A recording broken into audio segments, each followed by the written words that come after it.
اگست کی آج 12 تاریخ ہے. 14 تاریخ کو ہمارے اس ملک کی یادگار منائی جاتی ہے جشن آزادی کے طور پر. بلا تفریق لوگ اس میں حصہ لیتے ہیں. کچھ تو بظاہر ڈونگر چاہتے ہیں اور کچھ جو ہمارے سادہ لوگ ہوتے ہیں وہ تو اپنے ذوق اور جذبے کے ساتھ اپنے اس ملک کے ساتھ محبت اور پیار اور اپنے بڑوں کی یادگار میں جشن آزادی مناتے ہیں. ضمن میں یہ بات یہاں پہ یہ بھی کہنا چاہتا ہوں، وہی لوگ جو نبی کریم علیہ الصلوۃ والسلام کا جشن منانا ناجائز کہتے ہیں، بدعت کہتے ہیں، وہی جشن آزادی مناتے ہوئے بھی آپ کو نظر آئیں گے. کبھی کسی مولوی نمام مالوی کے آپ کو تقریر ایسی نہیں ملے گی جس میں کہا ہو کہ جشن آزادی بنانا بدعت ہے. یہ سوچنے کی بات ہے. کبھی کسی مولوی نمام مالوی کی یہ تقریر آپ کو کہیں سے نہیں ملے گی کہ جشن آزادی منانا بدعت ہے، مگر آپ کو ایسے لوگوں کی ہزاروں تقریریں مل جائیں گی، ہزاروں کتابیں مل جائیں گی کہ جن میں ہوگا کہ نبی پاک کا میلاد منانا بدعت ہے. سوچنے کی بات یہ ہے کہ پاکستان کا یوم رسول اللہ کے یوم سے بھی بڑھ کر ہے. جس پاکستان کو اسلام کے رسول اللہ کے نام پر حاصل کیا گیا اس کا یوم تو منانا جائز ہے، اور جو اس کی بنیاد ہے اس کی بنیاد میں جس کا نام انور و اقدس ہے، ان کا جشن منانا حرام ہے، نجائز ہے، بدعت ہے، یہ وہ وغیرہ نعوذ باللہ من ذالک. تو یہ ان لوگوں کی رسول اکرم صلی اللہ علیہ وسلم سے دشمنی کا اندازہ آپ اسی بات سے لگا سکتے ہیں. لمبی چوڑی تقریر کی تو حاجت ہی نہیں ہے. بہرحال حضرات، 14 اگست کو چونکہ جشن آزادی ہے، اور ویسے بھی بدقسمتی سے ہماری قوم کی بھول کا اندازہ آپ اس بات سے بھی لگا لیں. ہماری اکثریت کو یہ تو پتا ہے کہ انگریزی مہینہ کون سا تھا، تاریخ کون سی تھی، مگر ہماری اکثریت کو یہ بالکل پتا نہیں ہوگا کہ ہمارا جو اسلامی سال اور اسلامی مہینہ اور اسلامی تاریخ کیا تھی. پاکستان کس لیے حاصل کیا تھا؟ اسی لیے کہ ہم اسلام کے معاملات کو پس پس ڈال دیں. یہ ہماری لمحہ فکریہ ہے.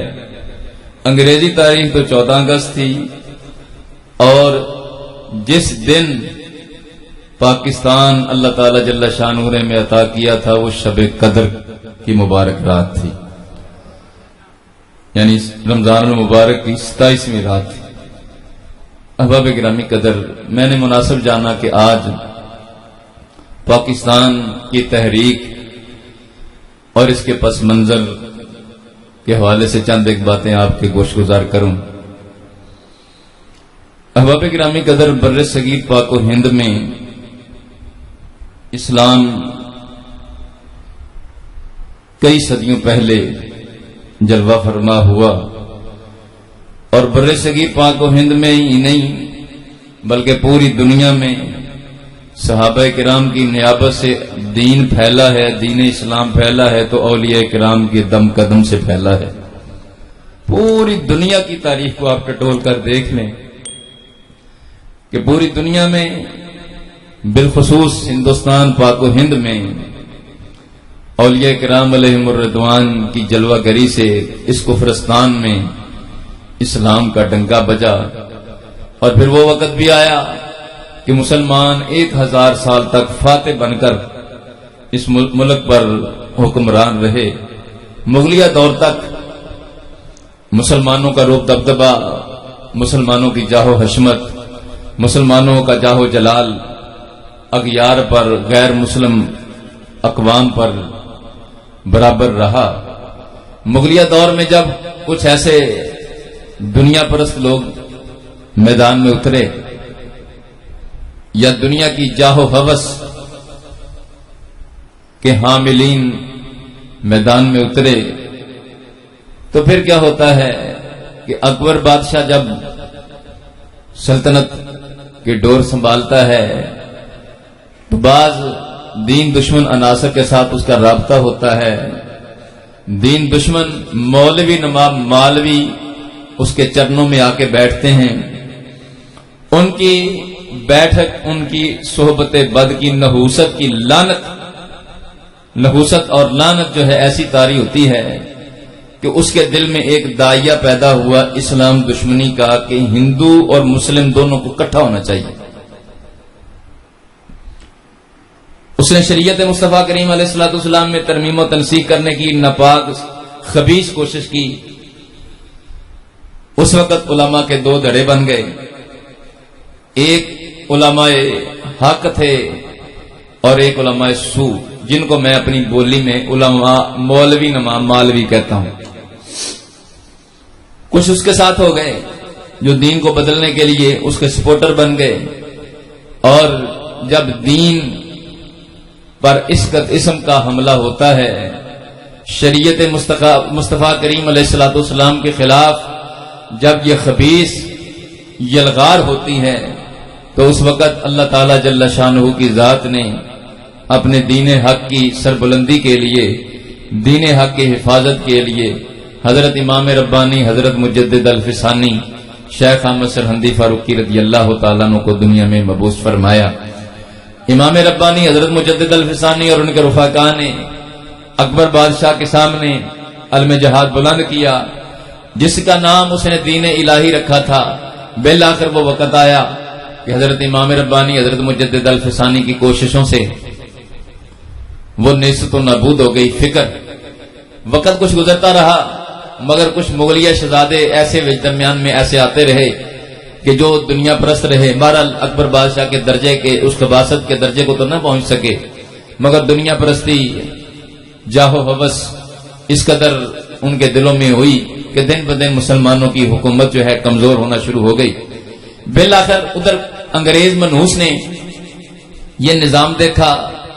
انگریز منحوس نے مسلمانوں کی تاریخ کو دیکھا، مسلمانوں کے اسلاف کو دیکھا، مسلمانوں کے موجودہ حکمرانوں کو دیکھا، تو انہوں نے اپنی سازشوں کے لیے کچھ مولوی نواب مالوی خریدے. کچھ لوگوں کو اپنی خدمت کے لیے مامور کیا، جن کی مختلف ڈیوٹیاں لگائیں، مختلف ان کو جائیدادیں دی، مختلف روپے پیسے میں ان کو جناب من اس قدر مالا مال کر دیا کہ اب وہ انگریز منحوس کے ہی پٹھو بن کے رہ گئے. پھر انہوں نے کیا کیا کہ اپنے ابا جی گرو جی انگریز منحوس کو خوش کرنے کے لیے، رسول اللہ کی محبت لوگوں کے دلوں میں نکالنے کے لیے، رسول اللہ کا پیار مسلمانوں کے دلوں سے نکالنے کے لیے خبیث کوششیں شروع کی. جی کتابیں لکھیں، تقریریں شروع کر دیں. نبی کر کچھ نہیں سکتا، دے کچھ نہیں سکتا، وہ تو دیوار کے پیچھے کا نہیں جانتا، نعوذ باللہ. تقویت الایمان، صراط مستقیم جیسی خبیث فکر کی کتابیں میدان میں آ گئیں. تقویت الایمان اسماعیل دہلوی کی کتاب ہے، جس کو آج کے مرزا قادیانی کے سسرالیے جو ہے اپنا امام مانتے ہیں، اور قادیانی بھی اس کو اپنا امام مانتے ہیں. یعنی اسماعیل دہلوی وہ آدمی ہے، انگریزوں کا تو پٹھو تھا ہی، مگر آج سسرالیے بھی مرزا قادیانی کے اس کو اپنا ابا جی مانتے ہیں، اور خود قادیانی بھی مرزا مولوی اسماعیل دہلوی کو مجدد اور اپنا امام مانتے ہیں. وقت کی قلت ہے، ورنہ ہر بات پر حوالہ جات کے انبار لگائے جا سکتے ہیں. میں اب صرف یہ تو تمہید کے طور پر چند ایک باتیں کرنا چاہتا ہوں. یہ اسماعیل دہلوی کون تھا اور اس کی کیا حیثیت تھی؟ اس نے تقویت الایمان کتاب لکھی. نبی بڑے بھائی کی طرح، گاؤں کے چودھری کی طرح، چمار سے زیادہ ذلیل، ذرہ نچی سے کمتر، نعوذ باللہ. اس قسم کی ہزاروں بکواسات کا پلندہ گند جو برا تھا انگریز کا، وہ اس نے تقویت الایمان کے نام سے لوگوں میں کنورٹ کرنے کے لیے کتاب کو شائع کیا. اور سر سید احمد خان جو بھی خود بھی انگریز کا پٹھو تھا، اس کے مقالات سر سید وغیرہ پڑھ کر دیکھ لیں. اس میں صاف لکھا ہے کہ بھئی جناب انگریز نے اس کتاب کو مسلمانوں میں عام کرنے کے لیے ہزاروں کی تعداد میں انگریزی میں ٹرانسلیشن کرا کے اس کو فری تقسیم کیا. اس کا انگریزی کا ایک نسخے کی کاپی میرے پاس بھی موجود ہے، جو انگریزوں نے رائل ایشیا سوسائٹی کے تحت چھاپ کر فری تقسیم کیا تھا. اچھا، یہ کون تھا؟ اس نے ایسا کیوں کیا؟ تو احباب گرامی قدر، یہ میرے ہاتھ میں انہی لوگوں کی کتاب ہے. کتاب کا نام ہے حیات طیبہ. حیات طیبہ کتاب کا نام ہے. صفحہ نمبر ہے 364. اس میں صاف طور پر یہ لکھا ہوا ہے. کیا لکھا ہے بلا؟ کہتا ہے جی مولوی اسماعیل دہلوی کلکتے میں تقریر کر رہا تھا. 364 صفحہ ہے. ادارہ ترجمان سننا لاہور کی چھپی ہوئی ہے. یہ انہی لوگوں کا اپنا ادارہ ہے. کلکتے میں تقریر کر رہا تھا. کسی نے کہا حضرت جی بات سمجھ نہیں آئی کہ دور انگریز کا ہے، ظلم و ستم انگریز کا ہے، جہاد آپ سکھوں سے کرتے ہیں. تو اسماعیل دہلوی نے کیا جواب دیا ذرا سنیے. کہتا ہے انگریز ہماری گورنمنٹ ہے، ہمارا اس کے خلاف جہاد کرنا جائز نہیں ہے، بلکہ ہمارا فرض یہ ہے کہ اگر ہماری گورنمنٹ کے خلاف کوئی بندہ بھی مطلب علم بغاوت بلند کرتا ہے تو ہمیں چاہیے کہ ہم اپنی گورنمنٹ کا دفاع کریں اور اپنی گورنمنٹ پر آنچ بھی نہ آنے دیں. یہ صاف صاف میرے ہاتھ میں کتاب موجود ہے، اس میں صاف لکھا ہے. اور یہ دوسری کتاب ہے حیات سید احمد. اس میں بھی صاف طور پر صفحہ نمبر 171 پر یہی عبارت موجود ہے کہ اسماعیل دہلوی سے جب یہ سوال ہوتا ہے تو اسماعیل دہلوی نفیس اکیڈمی کراچی کی چھپی ہوئی کتاب ہے. اس میں صاف لکھا ہے کہ اس نے وہی جواب دیا کہ ہمیں تو چاہیے کہ اپنے انگریز سرکار کی طرف مطلب جو ہے نا اٹھنے والی آنکھ کو بھی پھوڑ دیں. ہمیں چاہیے کہ انگریز سرکار کی حمایت کریں، نہ کہ انگریز سرکار سے جہاد کریں. احباب گرامی قدر، یہ وہ دور تھا کہ جب انگریز منوس کا ظلم و ستم کا دورہ شروع ہو چکا تھا. انگریز بر صغیر پاک و ہند میں اپنے قدم جما چکا تھا. اور اس سے پہلے مسلمانوں کی 1000 سالہ تاریخ آپ پڑھ کر دیکھ لیں. مسلمانوں کی 1000 سالہ تاریخ آپ کو بتائے گی کہ مسلمانوں کی 1000 سالہ تاریخ میں ایک بھی اس خبیث فکر کا آدمی نہیں تھا، بلکہ سب کے سب اسی فکر کے تھے جس کو آج کل سنی حنفی بریلوی خیال کیا جاتا ہے. اور یہ میں نہیں کہتا، صرف میں ہی نہیں کہتا کہ میری زبانی بولی ہے، میں صرف بات اپنی پھبانے کے لیے کہہ رہا ہوں. یہ میرے پاس کتاب ہے نواب صدیق حسن بھوپالی کی. کتاب کا نام ہے ترجمان وہابیہ. ہاں جی، ترجمان وہابیہ کتاب ہے نواب صدیق حسن بھوپالی. وہ تو جانتے ہیں نا کون ہے آپ، نواب صدیق حسن بھوپالی کی کتاب ہے. اس میں صفحہ نمبر 10 پر اس نے لکھا ہوا ہے، کہتا ہے ہندوستان میں آج تک جتنے مسلمان اور مسلمانوں کے حکمران رہے سب حنفی رہے. کون رہے بھلا؟ سنی حنفی رہے، سنی حنفی رہے. اور یہ فکر کہاں سے شروع ہوئی؟ یہاں سے جب انگریزوں نے مولوی نما مالوی خریدے. بہرحال حضرات، اب وقت کچھ گزرا. اب اسماعیل دہلوی کا جب دور آتا ہے، اسماعیل دہلوی نے رسول اللہ صلی اللہ علیہ وسلم سرکار کی محبت دلوں سے نکالنے کے لیے بڑی کوششیں کی، کتابیں چھاپی. ہاں جی، اچھا پھر دور تو انگریز کا تھا، ظلم و ستم تو انگریز کا تھا، مطلب سارے کے ساری خباستیں تو انگریز کی تھیں، مگر اپنی سرکار انگریز کو راضی کرنے کے لیے ڈونگ کیا رچایا؟ ڈونگ جہاد کا سکھوں سے رچایا. اور مودودی جیسا آدمی، اس کا اپنا ہم نوا ہو کر، اس کی مانوی ذریت ہو کر، وہ بھی کہنے پر مجبور ہے. تجدید و احیاء دین اس کی کتاب ہے، اس میں صاف لکھتا ہے، مودودی نے لکھا ہے، کہتا ہم سمجھ سے بالا تر ہے. ہمارے بزرگوں کو یہ کیوں نہیں سمجھ آئی کہ دور انگریز کا ہے، جہاد وہ سکھوں سے کر رہے ہیں. مقصد کیا تھا؟ جہاد سکھوں سے کرنے کا مطلب ہی نہیں، حالانکہ یہ سارا ویسے ہی ڈونگ تھا، ڈونگ رچایا تھا. ورنہ بالا کوٹ میں سکھوں کا نام و نشان نہیں تھا، وہاں تو پٹھان تھے، پٹھان بھی مسلمان تھے سارے. ہاں جی، وہاں پر تو سکھوں کا نام و نشان نہیں تھا. اور ان کو مارا بھی سکھوں نے، پٹھانوں نے، کہ رسول اللہ کی شان میں گستاخی کی ہوگی علیہ الصلوۃ والسلام. تو جناب جو پٹھان تھے وہ غیرت مند مسلمان تھے، انہوں نے کہا تم رسول اللہ کی گستاخی کرتا ہے. تو ان خبیثوں کو جہنم واصل کر دیا. اچھا جی، کچھ وقت گزرا، مسلمانوں نے کے ملک میں، ہندوستان پاک و ہند میں انگریزوں نے اپنے قدم جمانا شروع کر دیے. جب قدم جمنا شروع ہو گئے تو جمتے ہی انگریزوں نے مسلمانوں پر ظلم و ستم کے پہاڑ توڑنا شروع کر دیے. جب مسلمانوں پر ظلم و ستم کے پہاڑ توڑنا شروع کر دیے، یہاں تک کہ مسلمانوں کی مساجد کا حشر یہ کیا گیا کہ مسلمانوں کی مساجد میں گھوڑے باندھے، مسلمانوں کی مساجد میں وضو کے جو حوض یا تالاب ہوتے تھے ان میں گوبر اور گندگیاں پھینکی. مسلمانوں کو مساجد سے روکنے کی ناپاک خبیث کوششیں کی گئیں. مسلمانوں کو شہید کرنے کا اتنا لمبا اور وسیع سلسلہ کیا گیا کہ مطلب یہ ہے کہ ہزاروں کی تعداد میں مسلمانوں کو مطلب شہید کیا گیا، ہزاروں کی تعداد میں مسلمانوں کی خواتین کی عزتوں کو پر مطلب جو ہے ڈاکہ ڈالنے کی خبیث کوششیں کی گئیں، یہاں تک کہ مسلمانوں کی لاشوں کو درختوں پر لٹکا دیا جاتا تھا، مسلمانوں کے ساتھ کیا کیا گندگی کا، خباثت کا اور ظلم و ستم کا کیا سلوک نہیں ہوتا، کون سا ظلم ہے جو مسلمانوں پر اس وقت توڑا نہیں گیا۔ اسی صورت میں اس موقع پر جب یہ لوگ انگریز کی کاسا لیسی کر رہے تھے، جب یہ لوگ انگریزوں کی مطلب وظیفہ خاری کا حق ادا کر رہے تھے، جب یہ لوگ رسول اللہ کی توہین و تنقیص میں مگن تھے، جب یہ انگریز کے پٹھو انگریز کو خوش کرنے کے لیے جہاد کے خلاف فتوے دے رہے تھے، اس موقع پر اہل سنت کے علماء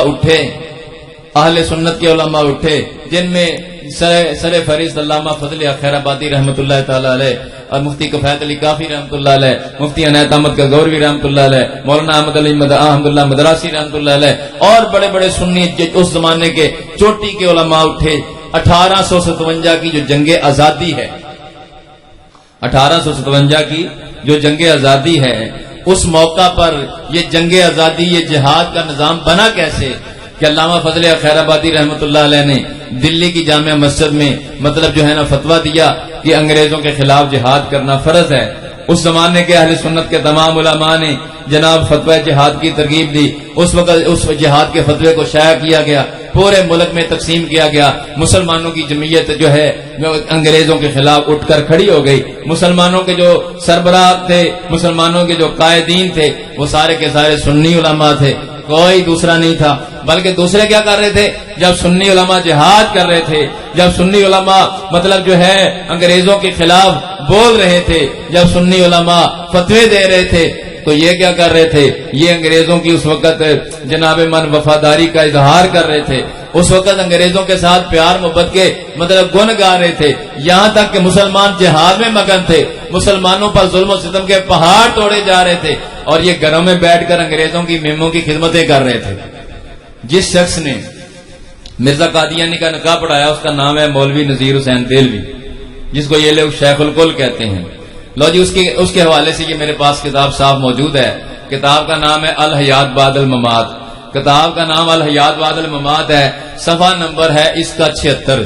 اس میں یہ سانگلے کی چھپی ہوئی کتاب ہے، سانگلہ ہلکی اور ان کی اپنی مسجد سے چھپی ہوئی کتاب ہے، اس میں صاف لکھا ہے کہ اپنے شیخ الکل صاحب کے بارے میں کہتے ہیں، مولوی نذیر حسین دہلوی کے بارے میں، گورنمنٹ انگلشیا کے ساتھ وفاداری، گورنمنٹ انگلشیا یعنی انگریزی گورنمنٹ کے ساتھ وفاداری کا کیا ثبوت دیا، یہاں تک کہتا ہے یہ مولوی صاحب حج کے لیے گئے تو ڈپٹی کمشنر نے رکا لکھ کے دیا وہاں اپنے سفیر کے نام کہ یہ مولوی صاحب ہماری انگریز گورنمنٹ کے وفادار ہیں، ہماری انگریز گورنمنٹ کے کیا ہیں، وفادار ہیں۔ اور پھر یہ تو ایسے ہے کہ 1857 کی جنگ آزادی میں انہوں نے اپنی نمک حلالی کا حق ادا کر دیا انگریز گورنمنٹ کے ساتھ، اور انگریزوں کی ایک عورتوں کو اور بچوں کو انہوں نے اپنے ہاں پناہ دی ہے۔ مسلمانوں کے جو مسلمان باغی جو تھے ان سے بچانے کے لیے انگریز میم کی مطلب 3 مہینے یا کتنے مہینے خدمت کر کے ان کو جناب باحفاظت ہمارے پاس پہنچانے والی یہ ہستی ہے۔ اور حضرات محترم یہ دوسری کتاب ہی میرے پاس،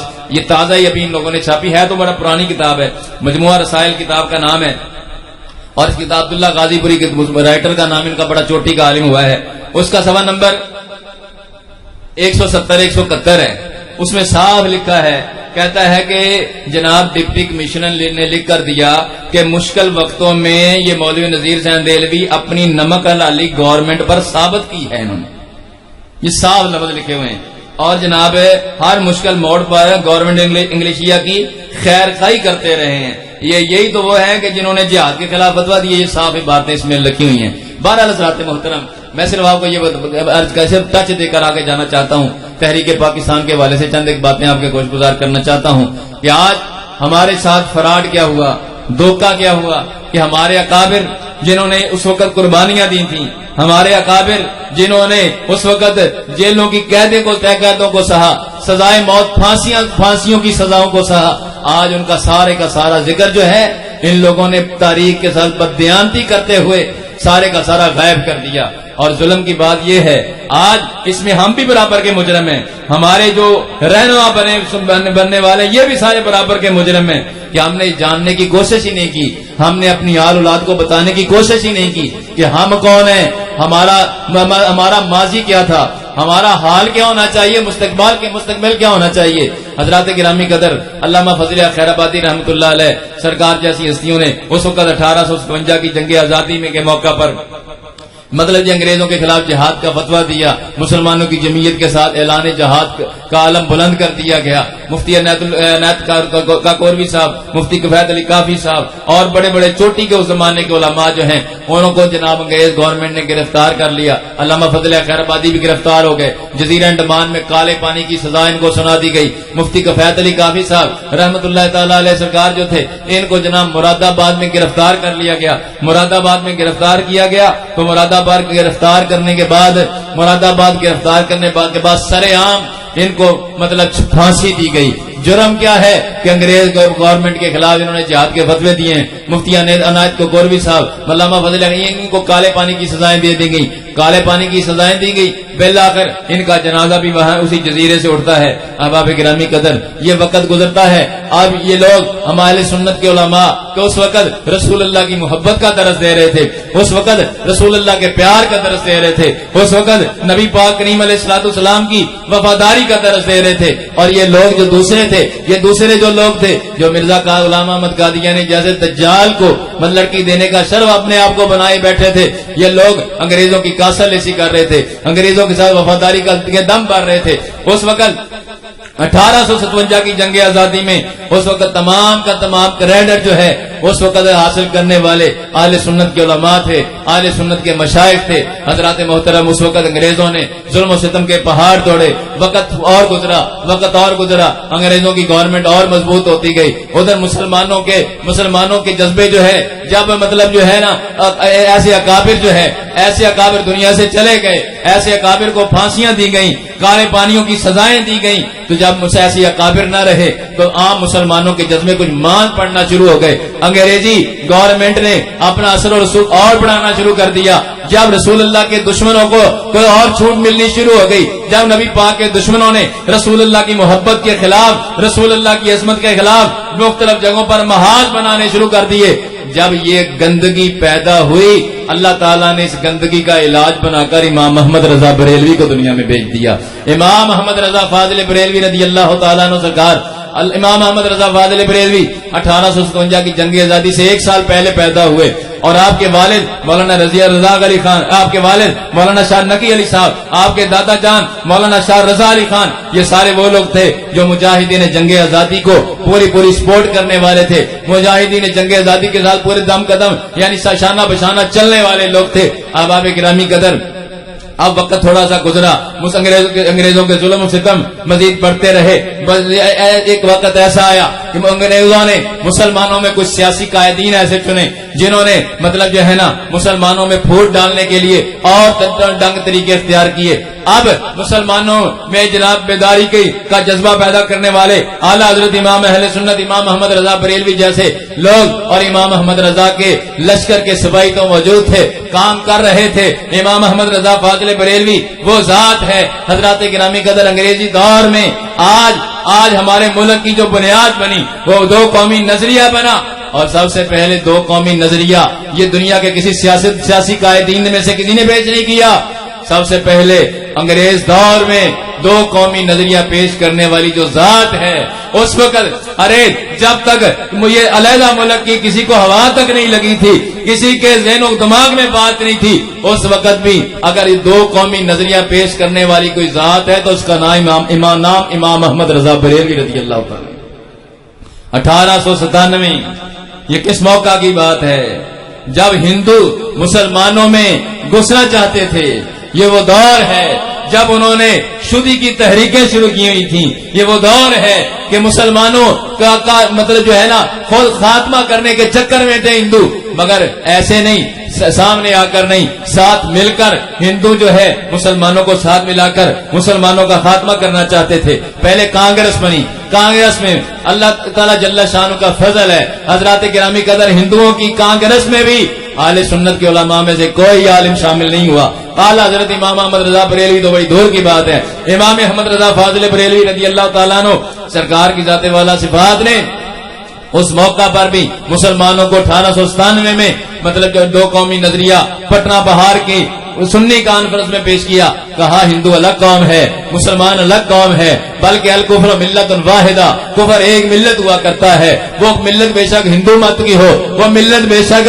امریکہ کی والوں کی ہو، وہ ملت بے شک چوڑوں کی یعنی برطانیہ والوں کی ہو، انگریز ملت ہے وہ بھی کافر ہے، ہندو ہے وہ بھی کافر ہے، یہ اسلام کے مقابلے میں ایک ملت ہے۔ سب سے پہلے دو قومی نظریہ پیش کرنے والی ذات انگریزی دور میں اعلیٰ حضرت امام اہل سنت امام احمد رضا بریلوی کی ذات ہے۔ حضرات وقت گزرا 1906 میں مسلم کی لیگ بن گئی، مگر یہ وہ وقت ہے جب ایسے سیاسی قائدین مطلب مسلمانوں کے قائد بننے کے چکر میں تھے، ایسے لوگ بہت سارے جو بعد میں بھی مسلمانوں کے سیاسی قائد بنے، یہ وہ لوگ تھے جو گاندھی کی آندھی میں بہہ گئے، ایسے لوگ تھے جو مسلمانوں کی اپنی مطلب تشخص کھو کر ہندو مت میں مدغم ہونے کے چکر میں پڑ گئے، یعنی ہندوؤں نے مختلف حربے استعمال کیے، ہندوؤں نے نام تو رکھا انگریزوں سے چھٹکارے کا، مگر مسلمانوں کو تباہ کرنے کے لیے کوئی حربہ پیچھے نہیں چھوڑا، کبھی تحریک ہجرت چلا دی، کبھی تحریک ترک موالات چلا دی، کبھی اکھنڈ بھارت کی تحریک چلا دی،